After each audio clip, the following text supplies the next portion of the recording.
Hello friends, welcome back to my channel.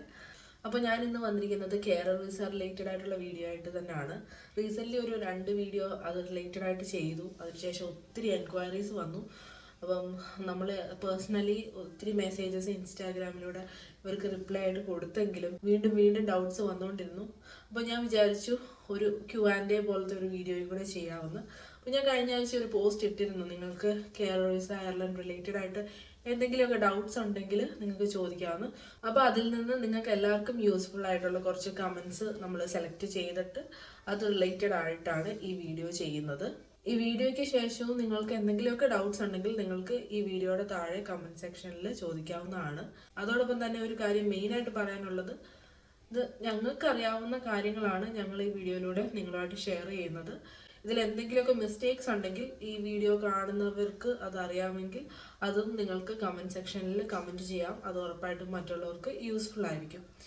പിന്നെ വീണ്ടും വീണ്ടും പലരും ഞങ്ങളുടെ പൊസിഷൻസ് ഒക്കെ ചോദിച്ച് കമൻസ് ഇട്ടായിരുന്നു. അപ്പം അതിനും കൂടി ഒരു ക്ലാരിഫിക്കേഷൻ തരാമെന്ന് വിചാരിക്കുന്നു. ഞാനിപ്പോൾ കറൻ്റ്ലി അയർലൻഡിൽ നേഴ്സായിട്ടാണ് വർക്ക് ചെയ്യുന്നത്. നേഴ്സായിട്ട് തന്നെയാണ് വന്നത്. ഇപ്പോൾ HSC ഹോസ്പിറ്റലിലാണ് വർക്ക് ചെയ്യുന്നത്. ചേച്ചി കറൻ്റ്ലി വർക്ക് ചെയ്യുന്നത് ഒരു പ്രൈവറ്റ് നഴ്സിംഗ് ഹോമിലാണ് ഹെൽത്ത് കെയർ അസിസ്റ്റൻ്റ് ആയിട്ട്. ചേച്ചി വന്നത് ഹെൽത്ത് കെയർ അസിസ്റ്റൻ്റ് ആയിട്ടാണ്. വന്നിട്ട് 6 monthsേ ആയിട്ടുള്ളൂ. ഞങ്ങൾ 2 പേരും ഒരു പ്രൈവറ്റ് ഏജൻസി ത്രൂ ആണ് വന്നത്. ഞാൻ വന്നത് ഫ്രീ റിക്രൂട്ട്മെന്റിലായിരുന്നു. ചേച്ചി ഒരു 2 lakhs എമൗണ്ട് കൊടുത്തിട്ടാണ് ആ ഏജൻസി ത്രൂ വന്നത്. കാരണം അതൊരു പ്രൈവറ്റ് ഏജൻസിയാണ്. പലരും ഏജൻസീസിനെ കുറിച്ചൊക്കെ ചോദിക്കുന്നുണ്ട്, ട്രസ്റ്റഡ് ആയിട്ടുള്ള ഏജൻസി ഏതാണെന്നൊക്കെ ചോദിച്ച് ഒത്തിരി പേര് മെസ്സേജ് അയച്ചു. അപ്പം അതിനൊക്കെയുള്ള ഒരു ആൻസർ ഞാൻ ഈ വീഡിയോയിലൂടെ നിങ്ങളുമായിട്ട് ഷെയർ ചെയ്യാമെന്ന് വിചാരിക്കുന്നു. പിന്നെ എനിക്കറിയാം എൻ്റെ വീഡിയോസ് കാണുന്നതിൽ മലയാളീസ് അല്ലാത്തവരും ഉണ്ട്. സോ അതിന് സബ് ടൈറ്റിൽസ് ആഡ് ചെയ്യുന്നുണ്ട്. കാരണം എനിക്ക് ഇംഗ്ലീഷും മലയാളവും കൂടെ അങ്ങനെ സെപ്പറേറ്റ് 2 വീഡിയോ ചെയ്യാൻ ബുദ്ധിമുട്ടാണ്. സോ അതുകൊണ്ട് തന്നെ സബ് ടൈറ്റിൽസ് ആഡ് ചെയ്യുന്നുണ്ട്. എന്നിട്ടും എന്തെങ്കിലുമൊക്കെ ഡൗട്ട്സ് ഉണ്ടെങ്കിൽ നിങ്ങൾക്ക് ഒന്നുകിൽ യൂട്യൂബിൽ കമൻറ്റ് സെക്ഷനിൽ ചോദിക്കാം, അല്ലെങ്കിൽ എൻ്റെ ഇൻസ്റ്റാഗ്രാമിൽ മെസ്സേജ് ആയിട്ട് ചോദിക്കാം. ഇൻസ്റ്റാഗ്രാം ഐഡിയും കൂടെ ഞാൻ ഈ വീഡിയോയുടെ മുകളിൽ കൊടുത്തേക്കാം. അപ്പോൾ നമുക്ക് വീഡിയോ സ്റ്റാർട്ട് ചെയ്താലോ?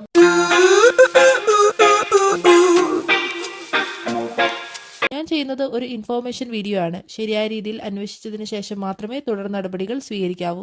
യാതൊന്നിനും ഞാനോ ചാനലോ ഉത്തരവാദിയായിരിക്കുന്നതല്ല. വന്നിരിക്കുന്ന ക്വസ്റ്റ്യൻസിൽ ഞങ്ങൾക്ക് 2 പേർക്കും അറിയാവുന്ന കാര്യങ്ങൾ ഞങ്ങൾ ഷെയർ ചെയ്യാം. ഞാൻ എൻ്റെ വ്യൂ പോയിന്റും എനിക്കറിയാൻ മേലാത്ത കാര്യങ്ങളാണെങ്കിൽ അത് ചേച്ചിയും ഷെയർ ചെയ്യും, അല്ലെങ്കിൽ ചേച്ചിയുടേതായിട്ടുള്ള വ്യൂ പോയിന്റും ചേച്ചി ഷെയർ ചെയ്യുന്നതായിരിക്കും.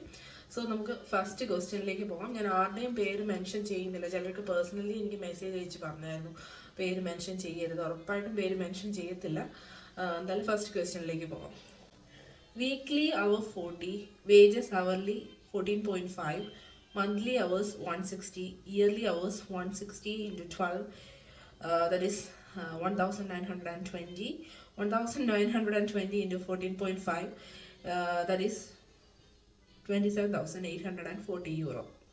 അപ്പോൾ ഇത് എന്തോ ഭയങ്കര കാൽക്കുലേഷനൊക്കെ നടത്തി ഒരാൾ ഇട്ടിരിക്കുന്ന ഒരു ഇതാണ്. ക്വസ്റ്റ്യൻ ചോദിച്ചിരിക്കുന്നത് ആഫ്റ്റർ ടാക്സ് 36,600 euro എങ്കിലും വേണ്ട സ്പൗസും കുട്ടിയെയും കൊണ്ടുവരാൻ ആ എമൗണ്ടിലേക്ക് എത്തുമോ കെയർ ജോലി കിട്ടിയാൽ? Reply please.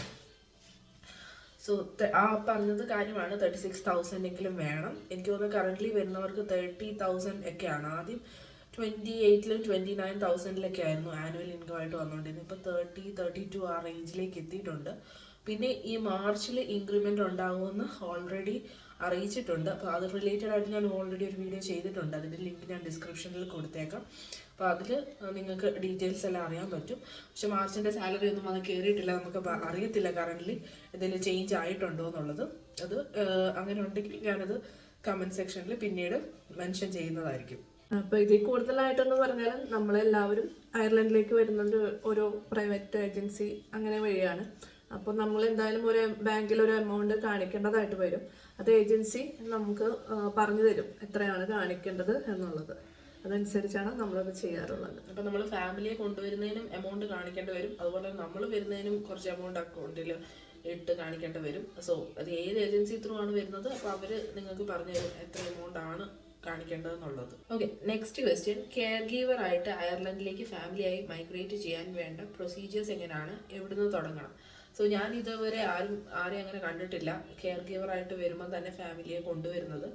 അത് കുറച്ച് ബുദ്ധിമുട്ടുള്ള കാര്യമാണ്. പിന്നെ ഞാൻ കണ്ടിട്ടുള്ളത് 1 ഇയർ ഒക്കെ കഴിയുമ്പോഴത്തേക്ക് ഓരോരുത്തർ പേപ്പർ വർക്ക് സ്റ്റാർട്ട് ചെയ്തിട്ട് കൊണ്ടുവരുന്നതാണ്. അതിൽ ചിലർക്ക് ഇതുവരെയും കൊണ്ടുവരാൻ പറ്റിയിട്ടില്ല. അത് ഓരോരുത്തരുടെ ലക്ക് ഫാക്ടർ പോലെ ഇരിക്കും. ചിലർ കൊണ്ടുവന്നിട്ടുണ്ട്. പിന്നെ 1 ഇയർക്ക് മുന്നേ കൊണ്ടുവന്നിട്ടുള്ളവരും ഉണ്ടെന്ന് തോന്നുന്നു. പക്ഷെ അവരിപ്പോൾ അത്ര എമൗണ്ട് അക്കൗണ്ടിൽ കാണിച്ചിട്ടാണ്, ലക്ഷങ്ങൾ അക്കൗണ്ടിൽ കാണിച്ചിട്ടാണ് അവർ ഫാമിലിയെ കൊണ്ടുവന്നിട്ടുള്ളത്. 1 ഇയർ കഴിഞ്ഞിട്ടും എത്രയാണ് എമൗണ്ട് കാണിക്കേണ്ട ഫിക്സഡ് എമൗണ്ട് എന്നുള്ളത് എനിക്ക് കൃത്യമായിട്ട് അറിയത്തില്ല. കാരണം പല ഏജൻസിക്കാരും പല എമൗണ്ടാണ് ഓരോരുത്തരെ കൊണ്ട് ഇടിയിക്കുന്നത്.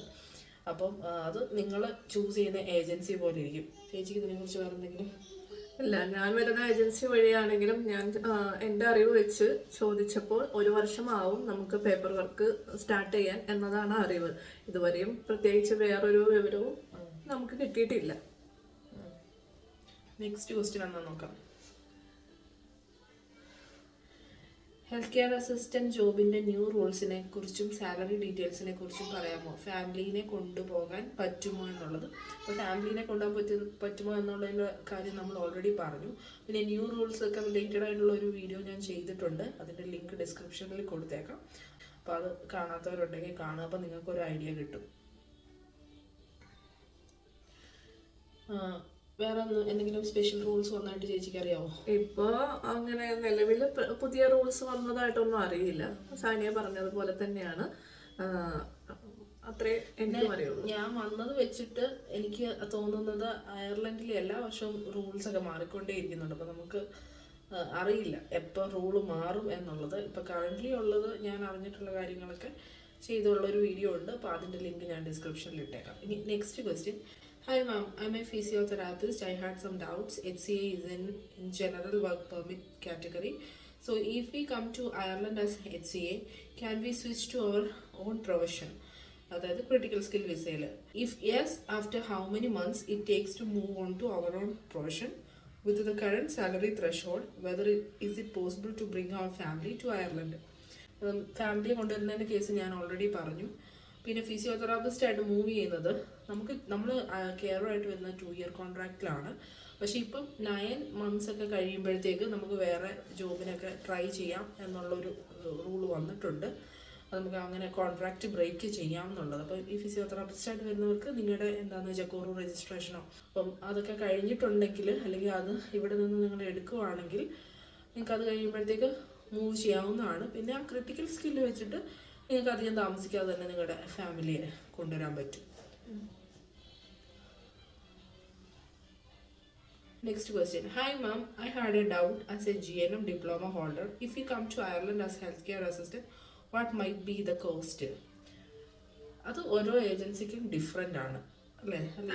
അതെ. ഇപ്പം റീസെൻ്റ്ലി കുറേ ക്വസ്റ്റ്യൻസ് വരുന്നുണ്ട്. മെയിൻ ആയിട്ടുള്ള ക്വസ്റ്റ്യൻ എന്ന് പറയുന്നത് ഇപ്പം ഏതോ ഒരു ഏജൻസി ഇൻ്റർവ്യൂ നടത്തുന്നുണ്ട്, പ്രൈവറ്റ് ഏജൻസി. പക്ഷെ പലരും എനിക്ക് മെസ്സേജ് അയച്ചിട്ടുള്ളത് അവർ 12 lakhs ചോദിക്കുന്നു.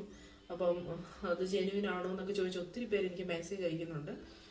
എനിക്ക് പ്രൈവറ്റ് ഏജൻസിയുടെ കാര്യം ഒന്നും അറിയത്തില്ല. നമുക്ക് ഒന്നും പറയാൻ പറ്റത്തില്ല അത് ജെന്യുവിൻ ആണോ അല്ലയോ എന്നുള്ളത്. ഏജൻസി അവരുടെ ഇഷ്ടത്തിനാണ് പൈസ വാങ്ങിക്കുന്നത്. 9 lakhs ചോദിക്കുന്നവരുണ്ട്, 12 lakhs ചോദിക്കുന്നവരുണ്ട്. ഈ ഏജൻസി തന്നെ വേറെ ചിലരോട് 9 lakhs ആണ് ചോദിച്ചത്, ചിലരോട് 12 lakhs ആണ് പറയുന്നത് കേട്ടു. സോ നമുക്കറിയത്തില്ല അത് എന്തോരം അതിന് ജെനുവിനിറ്റി ഉണ്ട് എന്നുള്ളത്. ഇപ്പോൾ ഏജൻസിക്കാർ തന്നെ എനിക്ക് പല കൊളാബ് വർക്ക്സും വരുന്നുണ്ട്. ഞാൻ ഒന്നും എടുക്കുന്നില്ല. കാരണം ഒരു കൊളാബും എടുക്കാത്തതിന് കാരണം ഇങ്ങനെയുള്ള കൊളാബ്സ്, അതായത് ഈ ഏജൻസീസിനെ സപ്പോർട്ട് ചെയ്തുകൊണ്ടുള്ള കൊളാബ്സ് ചെയ്യുമ്പോഴത്തേക്ക് എനിക്ക് ടെൻഷനാണ്. കാരണം എനിക്ക് അറിയത്തില്ല ഇൻ കേസ് അവർ ജെനുവിൻ ആണോ ഇല്ലയോ എന്നുള്ളത്. പിന്നെ പ്രൈവറ്റ് ഏജൻസിയാണ്, എപ്പം വേണേലും അവർക്കൊന്ന് മനസ്സ് മാറി ഇത്രയും പേരെ പറ്റിച്ചേക്കാമെന്നെങ്ങാനും വിചാരിച്ചു കഴിഞ്ഞാൽ ഇത് കൊളാബ് ചെയ്താൽ ഞാനും കൂടെ കൊടുക്കും. സോ അതുകൊണ്ട് ഞാൻ ഇങ്ങനെയുള്ള കൊളാബ് വർക്ക്സ് ഒന്നും ഞാൻ ചെയ്യാത്തത്. നിങ്ങൾക്ക് അറിയാവുന്നതാണ്, എന്നെ ഫോളോ ചെയ്യുന്നവർക്കറിയാം. ഇങ്ങനെയുള്ള കൊളാബ്സ് ഒന്നും ഞാൻ ചെയ്യാറില്ല. എനിക്ക് അത്രയും വിശ്വാസം ഉണ്ടെങ്കിൽ മാത്രമേ കൊളാബ് വർക്ക്സ് ചെയ്യാറുള്ളൂ. സോ അപ്പം ഇത് എല്ലാം ഒത്തിരി സ്കാംസ് നടക്കുന്നുണ്ട്. അതെനിക്ക് നിങ്ങളുമായിട്ട് ഷെയർ ചെയ്യണമെന്നുണ്ട്.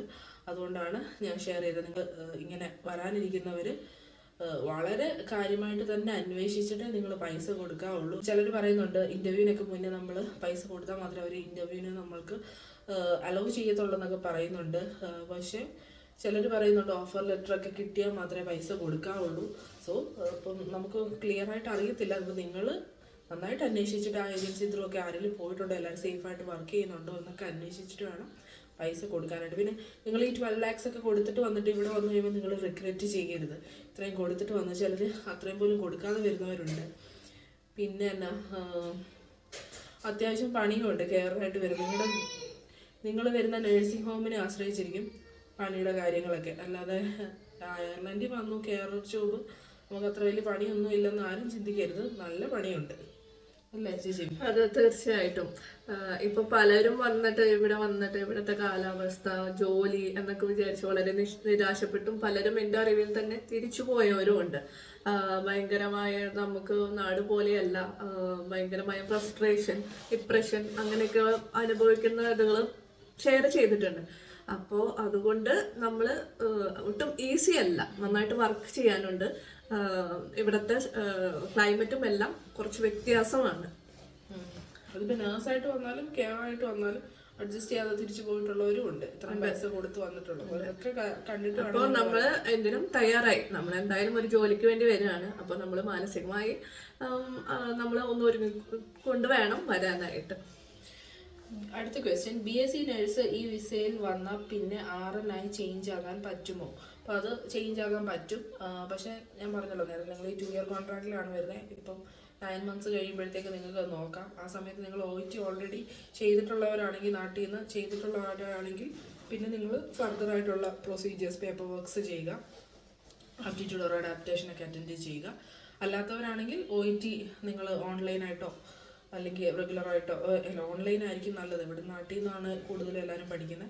സോ ഓൺലൈനായിട്ട് പഠിച്ച് നിങ്ങൾ ഇവിടെ OIT അറ്റൻഡ് ചെയ്യുക. OIT ഇവിടെ കിട്ടാൻ കുറച്ചുകൂടി ഈസിയാണ് നാട്ടിനെ വെച്ച് നോക്കുമ്പോഴത്തേക്ക്. കാരണം നിങ്ങൾക്കൊരു എക്സ്പോഷർ ഉണ്ടല്ലോ പേഷ്യൻസൊക്കെ ആയിട്ട് സംസാരിച്ച്, അപ്പോൾ കുറച്ചുകൂടി ഈസി ആയിരിക്കും കിട്ടാനായിട്ട്. അത് കഴിയുമ്പോഴത്തേക്ക് നിങ്ങൾക്ക് പയ്യെ ബാക്കിയുള്ള പേപ്പർ വർക്ക്സ് ഒക്കെ ചെയ്ത് നിങ്ങൾക്ക് മൂവ് ചെയ്യാവുന്നതാണ് നേഴ്സിൻ്റെ പൊസിഷനിലേക്ക്.